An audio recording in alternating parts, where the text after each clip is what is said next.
नमस्कार, मी श्रद्धा आणि तुम्ही पाहताय LS खानदेश। तर पाहूया आजच्या काही महत्त्वाच्या घडामोडी।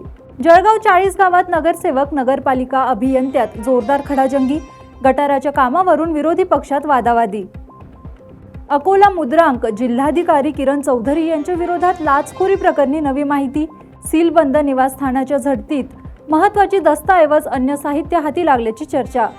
जळगावमध्ये सोने आणि चांदीच्या दराची मोठी उसळी, सोन्याच्या दरात 3,500 रुपयांची तर चांदीच्या दरात तब्बल 5,000ची वाढ। अमळनेरमध्ये भीषण आग, गाभारा सुरक्षित असल्याने भाविक भावूक, मंदिर जळालं परंतु मंदिरातील गाभारा सुरक्षित।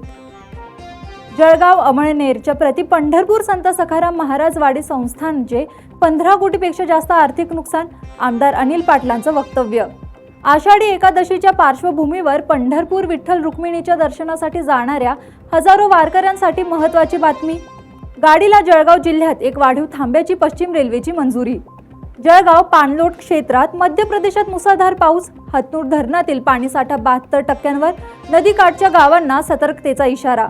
नंदुरबारमध्ये विनापरवाना पाणीपुरी कारखान्यावर धाड, पाणीपुरी कारखान्यावर धाड, भेसळयुक्त 77,000चा मुद्देमाल जप्त। 40 गावात 40 वर्षीय महिलेचा विनयभंग, चाकू मारून जीवे मारण्याची धमकी, संशयित आरोपी फरार, शोधकार्य सुरू। नंदुरबारमध्ये सिक्युरिटी गार्डवर जीवघेणा हल्ला, 9 जणांविरोधात गुन्हा दाखल, हल्ल्याचं कारण अस्पष्ट।